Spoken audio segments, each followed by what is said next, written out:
Buenos días y gracias a todos ahí por venir y sobre todo gracias a José Ignacio que bueno, pues ha tenido a bien hacer una sesión desde el servicio de laboratorio, cosa que de análisis clínicos, ¿no? Es el vuestro, cosa que agradecemos porque a veces tenemos poco contacto relativamente y son a veces entes desconocidos para los clínicos en el día a día y pienso que, y lo comentábamos ahora, pues que es una oportunidad el hecho de tenerles aquí y acercar un poco más su realidad y las circunstancias o las cosas que ven en el día a día y es útil yo creo que para conocer cosas nuevas, entender cómo funcionan servicios que es de los que dependemos todos diariamente pero que muchas veces desconocemos y por otro lado mejorar la actividad que hacemos en el día a día pues con cosas que igual estamos habituados a hacer de una manera y quizá no es la manera más adecuada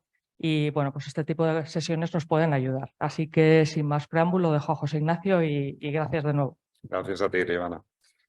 Bueno, aquí tenéis un poco el título de la sesión, ¿no? Requisitos de calidad preanalítica, una puesta al día y un impacto en salud. Lo primero, presentarme. Como había dicho Líbana, soy José Ignacio Gutiérrez. Estoy en el servicio de análisis clínico en preanalítica en la planta 2 del Hospital Sierra Llana, ¿no?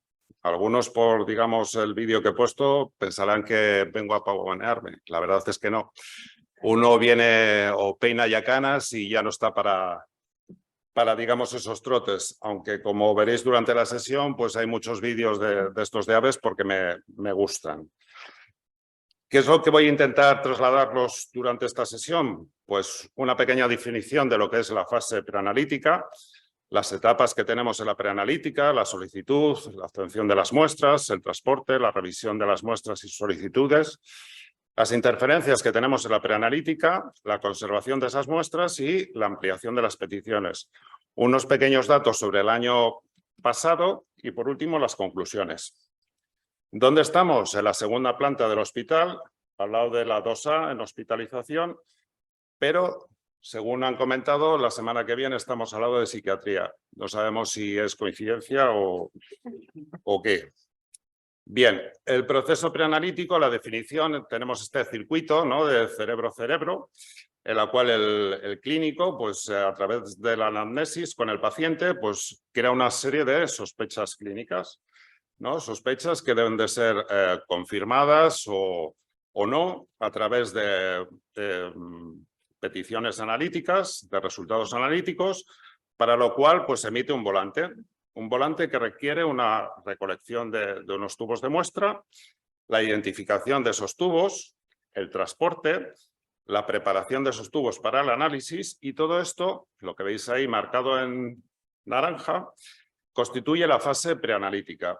Posteriormente tenemos una fase, es lo que tiene estar en directo y que te llamen.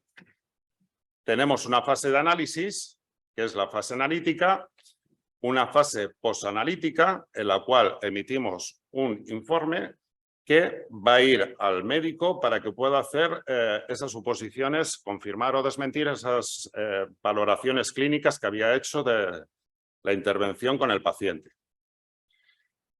Se ha visto que un 60 o un 70% de las decisiones clínicas se basan en los datos del laboratorio. Dentro de este proceso preanalítico, como hemos visto, hay una fase de solicitud en la cual el médico, a través de la cartera de servicios, pues elige las pruebas que él estime necesario, ¿no? Se crea ese volante y algunas veces hay una preparación previa de este paciente. Después de esa solicitud hay una obtención de las muestras, en la cual la realiza personal de enfermería o auxiliar en una fecha y hora determinados. Existe un transporte de esas muestras que debe de realizarse en una serie de tiempos y condiciones, una revisión de las muestras y solicitudes en el laboratorio, en el cual ya empezamos a registrar incidencias, y por último la fase de conservación. Para todo ello existe personal dentro del laboratorio que tiene unas instrucciones de cómo hay que realizar la obtención de esas muestras, cuáles son los criterios de aceptación o rechazo, y cuáles son las situaciones especiales que requieren pues, una extracción diferencial del resto. Como hemos visto, dentro de la fase preanalítica existe una fase fuera de lo que es el laboratorio, que constituye la petición analítica, la preparación del paciente, la extracción y el transporte, y luego una fase que se realiza dentro del laboratorio, la recepción, conservación y manipulación de las muestras. La frecuencia de errores en el laboratorio pues, se ha estimado que es del 0,3%, que es la mitad o la mitad de probabilidad de que te pierdan una maleta en un aeropuerto.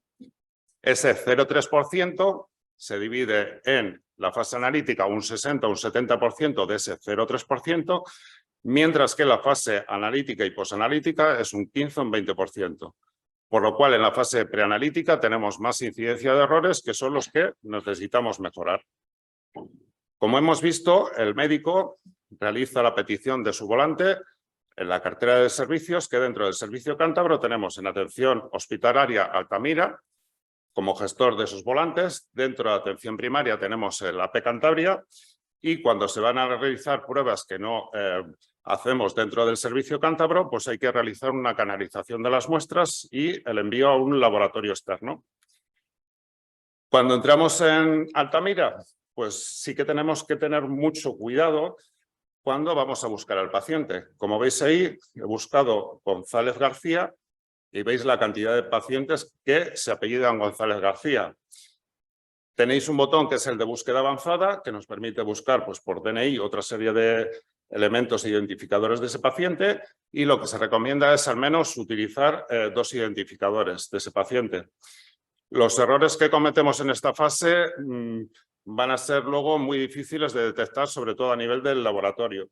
Y las consecuencias pueden ser de graves a muy graves. Podemos estar sacando un volante de un paciente que pensamos que es el que tenemos delante, pero que corresponde a otro paciente. Con lo cual, esos resultados van a ir al otro paciente y no al paciente que nosotros, digamos, queremos que vaya. Cuando entramos a solicitar un volante, podéis editar la petición que tenéis ahí delante, en la cual, al apretar a ese simbolito, pues aparecen las peticiones que tenemos, digamos, marcadas anteriormente. ¿Qué podemos hacer? Añadir, desmarcar. Y luego, si queremos una nueva petición, tenemos las peticiones de rutina, las urgentes y las de genética. En las de banco no me voy a meter. Si apretamos a una nueva de rutina, pues tenéis aquí todo el panel para elegir las pruebas. Las pruebas, siempre las pruebas necesarias, ya que si no es necesario, como bien indica el cartel, pues puede hacer daño, ¿no? A mí hay veces que me viene bien, o un truquillo que yo utilizo algunas veces si no encuentro algo, es el control F. Nos aparece un recuadro, el que veis en la parte superior, y ahí puedo meter la palabra que yo quiero buscar en esa página web y me aparecen marcados en la parte de abajo las palabras que coinciden con lo que nosotros estamos buscando. Entonces, a veces puede resultar interesante. Lo que pasa es que no busca los desplegables. Hay pruebas que podemos solicitar en estos desplegables y aprovecho para decir que ya el uracilo, sobre todo a nivel de oncología, pues se puede solicitar a través de Altamira. Anteriormente teníamos que mandarlo fuera, pero ya se realiza la cartera del servicio cántabro. Las peticiones de genética, pues lo mismo, apretamos, diagnóstico, cuándo se va a realizar, y tenemos una serie de desplegables que podemos, digamos, o debemos cumplimentar, ¿no?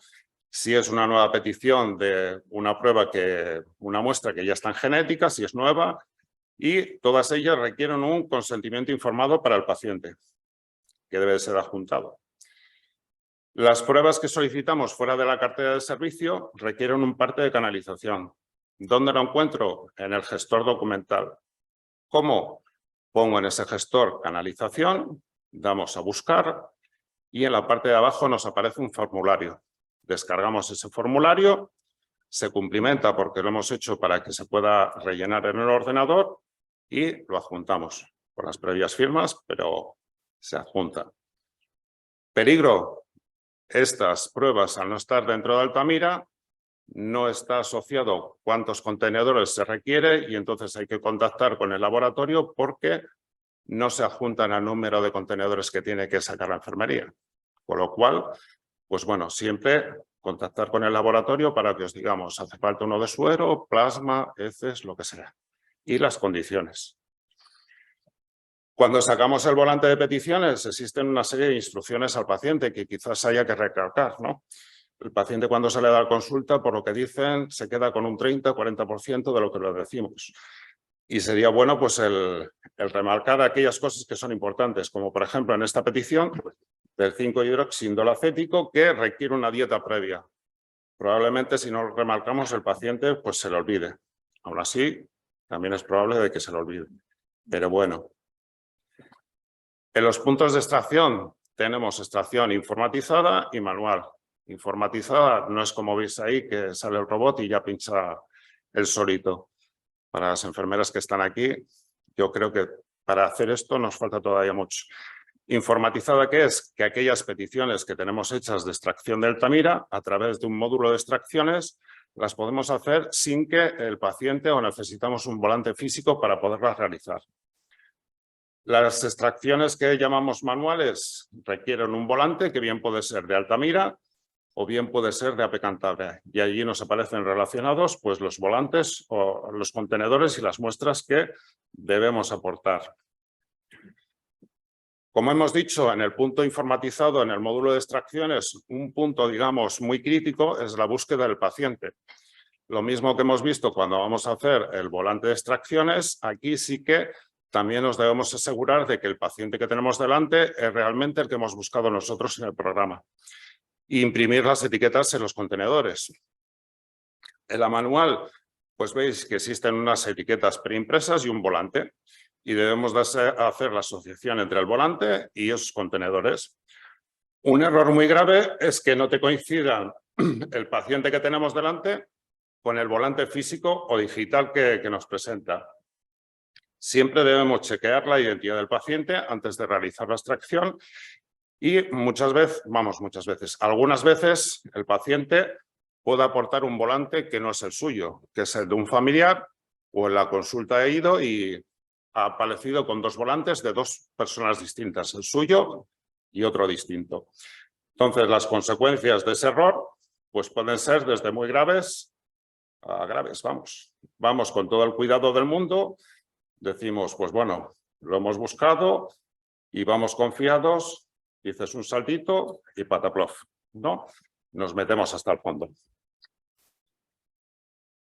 Dentro de este volante de extracciones existen unas instrucciones de enfermería que hay que mirar detenidamente. Por ejemplo, en este paciente que vemos aquí, vemos los tubos azules, que es un poco un caballo de Troya que tenemos en el laboratorio, porque la enfermera o quien vaya a realizar esa extracción mira la parte de la derecha y ve un tubo malva, orina, tal, pero veis que en la penúltima línea aparece un tubo azul más cuatro contenedores azules, ¿no? De coagulación. Pues muchas veces estos 4 contenedores se olvidan, digamos, el sacar, con lo cual estas pruebas de coagulación no las podemos llegar a realizar. Importante, pues en otras determinaciones que enfermería apunte la diuresis. Muchas determinaciones, si no perdemos la diuresis, no podemos llegar a realizar los cálculos. El caso de la prolactina, los 20 minutos que debe estar esperando el paciente, importante. Si el paciente viene ahogado, como yo estoy ahora, así de decirlo, pues la prolactina la tenemos, digamos, un poco disparada, ¿no? Y hay que dejar reposar al paciente. Un poco es que leamos el volante, veamos lo que hay que hacer y lo cumplamos. El orden de extracción, pues veis, digamos, el que tenéis ahí. Un mínimo éxtasis, su uso de torniquete para evitar la hemoconcentración. Las agujas, pues bueno, generalmente de 21 Gs, aunque existen de 19 Gs para grandes volúmenes o 23 Gs para niños, ¿no? Llenado del contenedor hasta la marca, importante, sobre todo si tienen anticoagulantes. Se debe respetar el orden de extracción. La presencia de anticoagulantes, si lo sacamos en un orden distinto, pues nos puede afectar a los resultados. Y siempre homogeneizar el contenido por los anticoagulantes.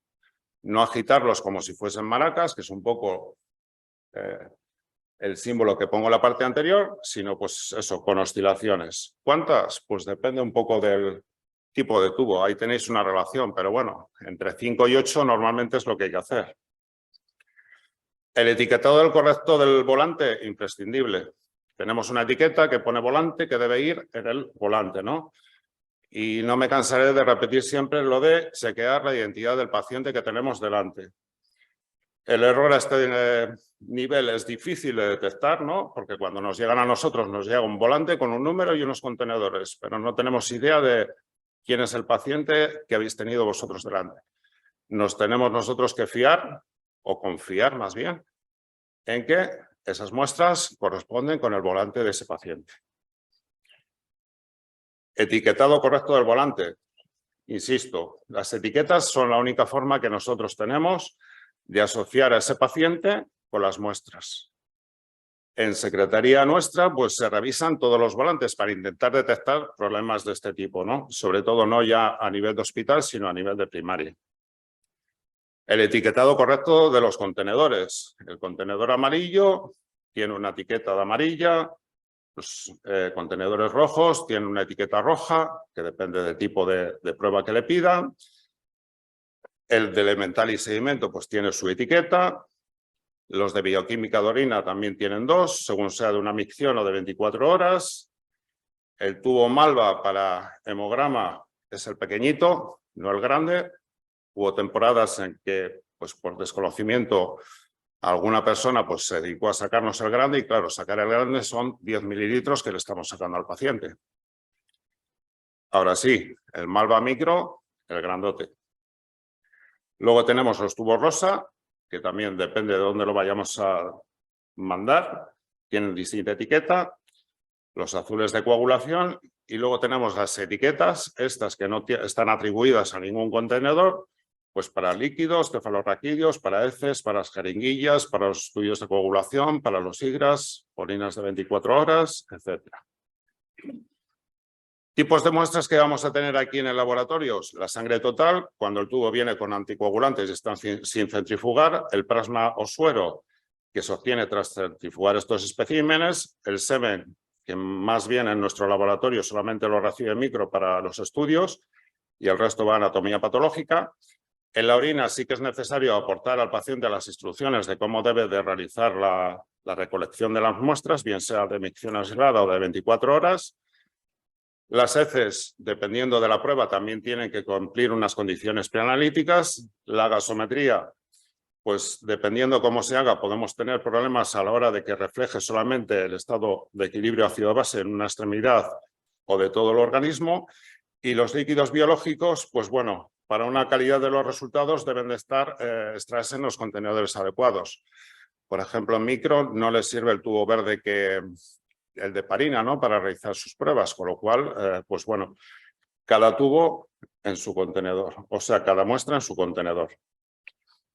El transporte de las muestras al laboratorio debe hacerse en tiempo y forma. Como hemos dicho, la mayoría de las muestras nos llegan al laboratorio, a preanalítica, a temperatura ambiente, pero algunos contenedores hay que conservarlos en frío, otros a 37 grados, y las muestras, como veis ahí en la parte superior, de atención primaria, nos llegan unos contenedores, las maletas de transporte, las cuales se realiza un control de la temperatura y tienen que venir entre 10 y 25 grados.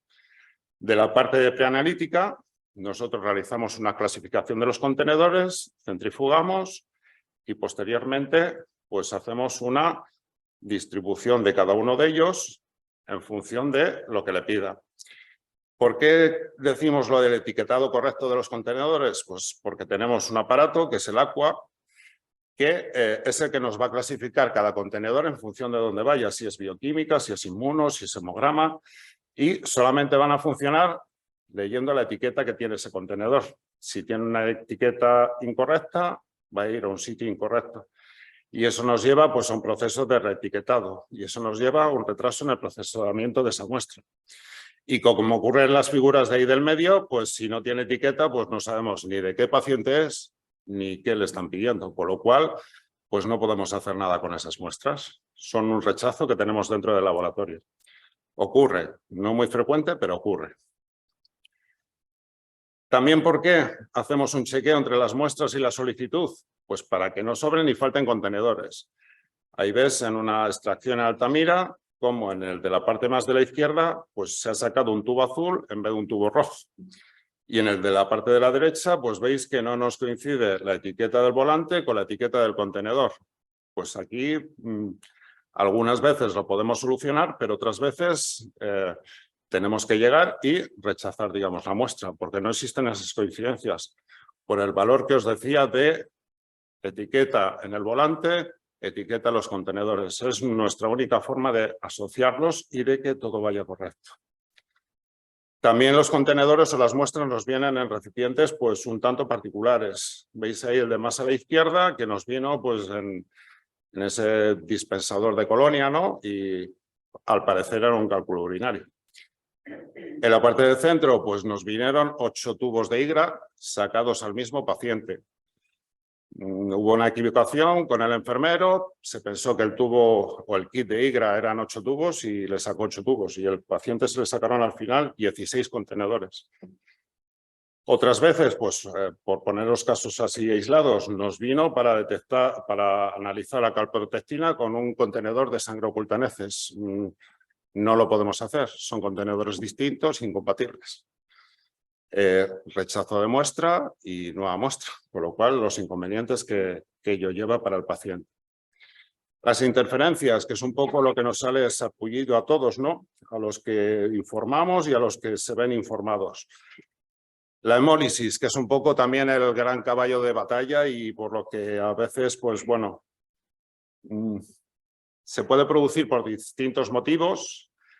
Tiempo excesivo en la aplicación del torniquete, extraer la muestra con jeringa, introducir la sangre con demasiada presión, centrifugar la sangre antes de completar la coagulación, refrigerar el tubo de suero antes de permitir la coagulación y retracción del coágulo. Este proceso necesita 30 minutos y afecta, pues eso, el LDH, a la ATASAT, la CK y sobre todo el potasio. ¿Podemos dar resultados de un potasio que ha sufrido hemólisis? No. Pero por favor, que lo necesito para valorar al paciente. No, porque no son los datos reales. Ictericia, la coloración amarillenta, ¿no? Por la bilirrubina, que afecta, digamos, a las determinaciones de albúmina, colesterol, triglicéridos, glucosa y proteínas totales. La lipemia, pues bueno, puede ser porque el paciente no nos venga en ayuno, tenga una enfermedad metabólica y todo ello nos vaya a afectar a las determinaciones de calcio, de albúmina y de fosfato. Estos índices en el laboratorio se determinan en los analizadores y en función de esos resultados se anularán unas pruebas u otras. La muestra coagulada también es una interferencia en el laboratorio, afectando al hemograma, la gasometría y la coagulación. Los fármacos no hay que perderlos, digamos, de vista porque también nos afectan, digamos, algunos resultados. Veis ahí la levodopa, la creatinina, a la glucosa y a las transaminasas y los anticonceptivos pues aumentan y disminuyen ciertas determinaciones. El centrifugado de la muestra también nos afecta, más bien el tiempo de centrifugado desde la extracción hasta que llega al laboratorio. Cuanto más tiempo, se activa la actividad proteolítica y degrada analitos, la glucemia, digamos, baja y el potasio algunas veces o bastantes veces aumenta. Y el transporte de algunas muestras a la temperatura indicada. El no llevar las crioglobulinas a 37 grados lo que nos hace es que tengamos que desechar esa muestra. Me gustó el meme este que vi en Twitter y por eso os lo pongo aquí, ¿no? Para los que utilizamos el inglés de vez en cuando, pues eso, un mezclado incorrecto, un llenado incompleto, digamos, de los tubos, el rellenar demasiado fuerte con una jeringa o con una palomilla es lo que causa la hemólisis, ¿no? Pero lo que queda, digamos, para el resto del mundo es que el laboratorio lo ha hecho, ¿no? Y más cuando nos metemos al laboratorio, en alguna visita de esas esporádicas, si veis que los tubos los tenemos arriba, abajo, ¿no? Ahí sobre todo en hematología, en urgencias, y piensan que los glóbulos rojos pues están, dale que te pego. Entonces, claro, ¿cómo no se van a embolizar? La culpa del laboratorio. Así tenemos un poco los datos del año pasado. El porcentaje de sueros embolizados fue del 9%. 9% que es un dato medio. 9% que hay servicios que lo tienen mucho más bajo y servicios que lo tienen bastante más alto. 9% es un dato alto y mejorable. Después de preparar las muestras ahí en preanalítica, ¿qué hacemos? Las pasamos a cadena, que va, digamos, llevando cada tubo a los analizadores. Estos analizadores previamente han pasado un control de calidad, tanto interno como externo, Y este análisis es más automatizado y tiene un porcentaje de error más bajo. Obtenemos unos resultados y lo que más nos gusta a los de laboratorio pues es eso, validar los resultados. Al final obtenemos ahí un informe. En el proceso preanalítico y posanalítico, cuando los médicos nos llaman y nos preguntan pues, ¿qué pasa con los resultados que no me aparecen? Cuando llamamos y decimos, pues cuidar con el potasio, ¿no? Que lo tiene aquí alto, o llamamos para decir, pues bueno, se recupera, o cuando llamáis por teléfono, como ha ocurrido pues antes, y necesito ampliar una analítica, ¿no? A nosotros también en el laboratorio nos aparecen avisos de valores anómalos que a través de ese análisis podemos llegar a detectar en algunos casos que ha habido un posible error en la identificación del paciente o del etiquetado. Finalizado el análisis de las muestras, en el proceso de conservación, estas se almacenan a 2,8 grados centígrados, ¿no? Pero por un tiempo limitado. ¿Se puede ampliar una muestra o una analítica? ¡Uepa! Sí, pero no todo. Los sueros se guardan 7 días, los hemogramas 3, la bioquímica de orina 3 días y la serología 15 días. Pero hay que tener en cuenta que la estabilidad de los analitos no es siempre la misma, no es estable los 7 días que los vamos a tener ahí almacenados. Por eso alguna vez que nos decís de ampliar una determinación, puede ser el caso mediana hora de la PTH a los 3 días, pues decimos no, es que solamente es estable 24 horas. Si te voy a dar un resultado y resulta que no es el correcto, pues mejor no lo hacemos, ¿no? Errores en la identificación del paciente del año pasado. Veis ahí un poco los errores, los valores absolutos y el porcentaje con respecto a al total de pacientes que pasaron por ahí por el laboratorio. Bueno, si se miran así por encima, vemos en el mes de agosto, que es cuando más ha subido, y luego los meses de octubre y noviembre, que también ha subido. He de decir que no son datos del hospital, son datos del hospital y atención primaria. Y en esos meses, agosto es un mes con mucho movimiento de personal y en el mes de octubre y noviembre también hubo mucho movimiento personal, sobre todo a nivel de primaria. ¿Lo puedo explicar quizás todo? Pues no creo. ¿No? Habrá más factores. Pero eso es un poco para la visión general. Contenedores, ¿cuántos tienen incidencias? Pues vemos que es el 0,75% de todos los contenedores que nos llegan, ¿no? ¿Cuáles son los servicios que se ven más afectados? Veis ahí genética. Genética, he dicho que se puede pedir por Altamira, pero se puede desde el verano pasado, con lo cual anteriormente los errores eran bastante considerables. Por eso igual esas cifras que tienen. Bioquímica, pues el 0,9%, inmuno, pues el 0,8%, micro, el 0,79%, coagulación, el 0,78%. Parece un poco la ficha del trivial, ¿no? Así vista desde fuera. Incidencias por contenedor, ¿cuáles son las que más tenemos? Pues como veis ahí, los contenedores de orina, los dos últimos, que tienen un 14, pues cada uno de ellos, ¿no? Siendo las incidencias más frecuentes, pues veis la primera, casi un 47% del paciente no ha recibido muestra. Se me ha olvidado el anterior, el indicaros, las que están marcados ahí de naranja, son muestras que las tiene que traer el paciente. Y muchas veces, digamos, se le olvida. No nos traen la muestra, nos traen, digamos, la sangre porque la tiene que realizar allí la extracción enfermera, pero se les olvida aportar otro tipo de muestras. Bueno, ahí veis las incidencias más frecuentes, sobre todo pues es eso, el no haber recibido muestras, pero también están ahí la coagulación, la presencia de hemólisis. Y entonces, cuando nos encontramos errores en la solicitud, error en la identificación del paciente, de que se pidan más pruebas que las necesarias, cuando hay un error en el etiquetado de las muestras o no se aporta la muestra, cuando no se cumplen las condiciones de transporte o falta una concordancia entre el volante y los contenedores, cuando hay un incumplimiento de las condiciones de extracción o de transporte, cuando existe hemólisis, lipemia y ictericia, cuando hay fármacos interferentes o un coágulo, cuando falta estabilidad en el analítio, nos falta el contenedor o nos queda una muestra, no nos queda muestra, la muestra está agotada, se nos queda un cuerpo como este, ¿no? Y algunas dirán, ya te gustaría. Cierto. Entonces, si hemos dicho que el 0,3% de los errores de laboratorio el 60 o el 70% de este 0,3 ocurren en la fase preanalítica y nos encontramos errores en esas fases, pues ¿qué impacto van a tener estos errores en las decisiones clínicas? Que haya unas intervenciones innecesarias, terapias innecesarias, suspensiones de tratamiento innecesarios, que haya pruebas adicionales innecesarias o que la información que le traslademos al paciente pues sea errónea. Y todo ello pues tendrá un impacto en la salud de ese paciente, si no, también en otros pacientes que se vean repercutidos secundariamente.